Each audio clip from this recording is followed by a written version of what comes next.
वालेकुम, most welcome back my YouTube channel.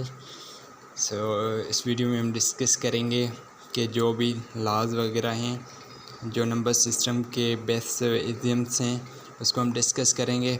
Video start करने से पहले I am very thankful to those person जिन्होंने मेरा चैनल सब्सक्राइब किया हुआ है और मेरी हर वीडियो देखते हैं, और अगर उनको कोई भी कन्फ्यूजन होती है तो वो कमेंट करते हैं। अगर आपको भी कुछ भी सवाल वगैरह पूछना हो तो आप मुझसे पूछ सकते हैं, किसी भी टॉपिक के रिलेटेड, मैथमेटिक्स की एंट्री के मुताबिक या और पास्ट पेपर या किसी भी हवाले से अगर कोई भी कन्फ्यूजन है आप मुझसे पूछ सकते हैं। तो चलते हैं अपनी वीडियो की तरफ। तो पहली जो प्रॉपर्टी है वो है ट्रिचोटोमी। एंट्री टेस्ट में एग्जांपल के तौर आ सकता है, एमसीक्यूज आ सकता है कि ट्रिचोटोमी क्या प्रॉपर्टी होती है। If A comma B belongs to real number then one and only one of the following alternative hold either a is less than b or a is equal to b or a is greater than b is greater than a. अच्छा, अगर दो numbers हैं कोई भी, तो उसमें तो यही पॉसिबिलिटीज़ हो सकती हैं। एक तो या वो बराबर होंगे, या एक नंबर छोटा होगा दूसरा बड़ा होगा, या एक बड़ा होगा दूसरा छोटा होगा। तो ये जो कंडीशन है, ये जो लॉ है वो ट्रिचोटोमी लॉ है, जिसमें आपकी less than, greater than and equal to symbols आ जाएं, ऐसी कंपैरिजन आ जाएं, तो वो जो लॉ है वो कौन सा है? ट्रिचोटोमी लॉ है। उसके बाद एडिशन लॉ ऑफ अनइक्वलिटी। अगर देखें कि इसमें कोई भी चीज़ हम ऐड करें, लेट सपोज करते हैं ए is less than b, a हमारा छोटा है बी से, तो अगर कोई एक चीज़ हम दोनों में ऐड करेंगे, लेट सपोज करें मैं सी ऐड कर रहा हूँ, इसमें ए प्लस सी बी प्लस सी, तो ऑब्वियसली जितना वैल्यू सी का है वही सी का यहाँ पे ऐड कर रहे हैं, तो ये जो इसका फाइनल आंसर है वो भी इसके आंसर से लेस देन होगा। क्यों? क्योंकि ये डिजिट पहली कंडीशन दी गई है कि ए जो है वो उसका वैल्यू लेस देन है किससे? बी वाले वैल्यू से।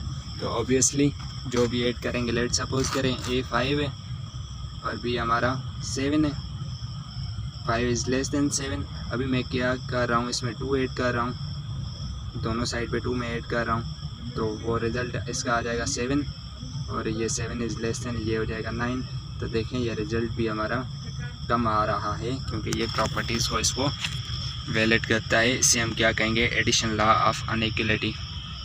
अनइक्वलिटी क्यों कह रहे हैं? क्योंकि इसमें साइन ऑफ इक्वलिटी मौजूद नहीं है, इसलिए हम इसे अनइक्वलिटी बोलते हैं। ओके, उसके बाद आ जाता है कि यही अगर A is less than B and C is greater than 0 हो, सही है। अगर यही प्रॉपर्टी मैंने पहले आपको एडिशन के फॉर्म में बताई, अभी अगर वही प्रॉपर्टी हमारी वैलिड होगी मल्टीप्लिकेशन के फॉर्म में, अगर उसको मल्टीप्लाई करेंगे तो वही रिज़ल्ट आएगा।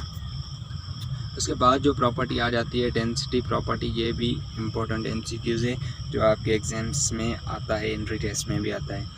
तो if A comma B belongs to R real number with A is less than B and Q belongs to Q such that A is less than Q and Q is less than B.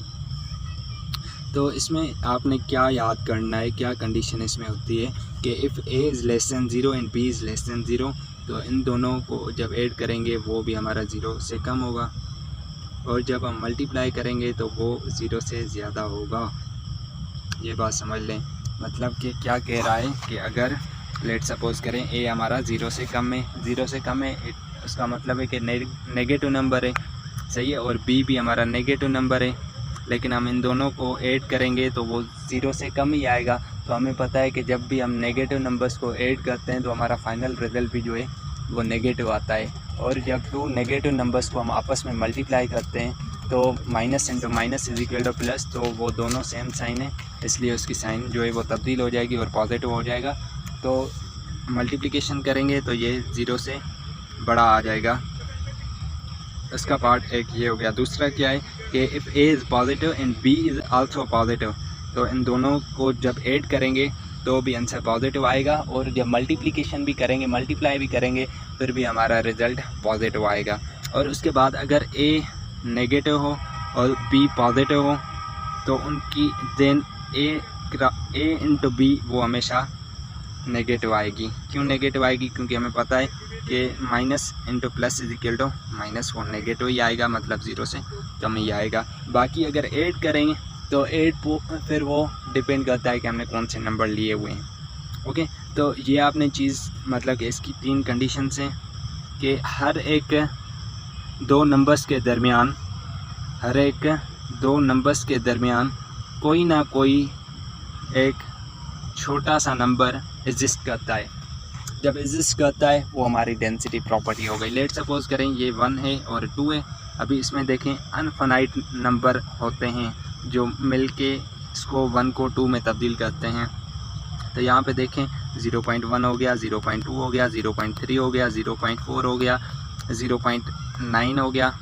Okay, और उसके बाद ये 1 है तो 1.1 हो गया, 1.2, 1.3, 1.9। अच्छा, सिर्फ ये 9 पॉइंट्स ही नहीं है, लेकिन देखें इसमें ऐसे भी तो हो सकता है 1.01, 1.001, 1.0001।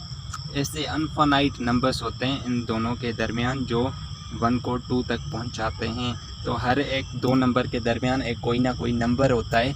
तो इस प्रॉपर्टी को हम क्या कहते हैं कि ये हमारी डेंसिटी प्रॉपर्टी है। उसके बाद आ जाता है a number date can be expressed in form of. अच्छा, उसके बाद जो प्रॉपर्टी है वो आर्किमीडियन है। सही है, आर्किमीडियन क्या है कि if A and B belongs to positive real number, A is less than B and belongs to natural number such that. अच्छा, इसमें देखें कि अगर दो नंबर्स लिए गए हैं, लेट सपोज करें मैं कह रहा हूँ 3 जो है वो लेस दैन है 4 से।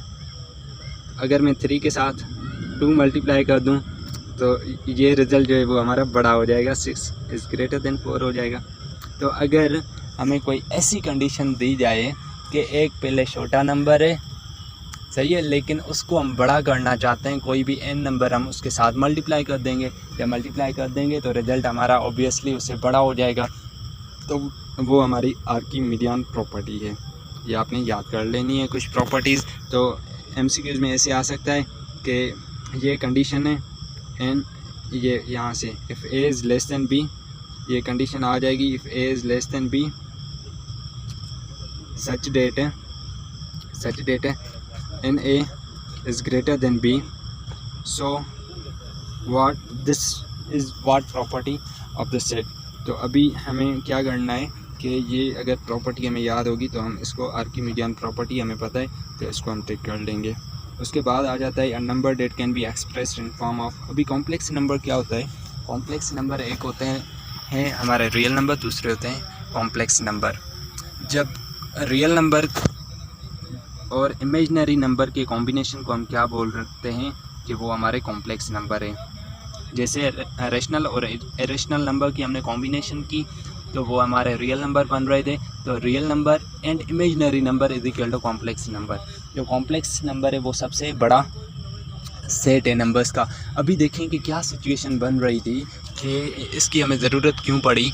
ये एक इमेजिनरी नंबर जो है वो हमारे एग्जैक्ट वैल्यू हमें नहीं देते।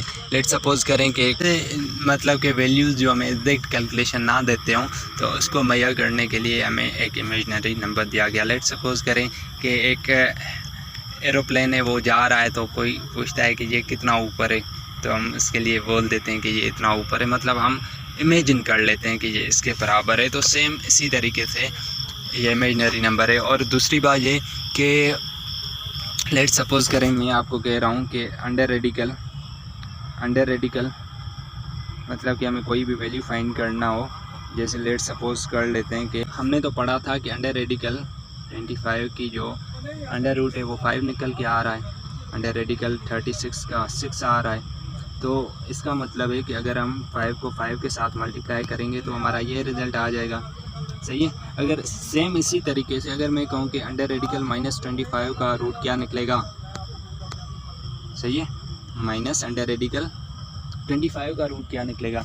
इसका मतलब है अगर मैं कहूँ कि 5 निकलेगा तो 5 को 5 के साथ मल्टीप्लाई करेंगे 25 आ जाएगा, लेकिन ये नेगेटिव साइन तो है मौजूद।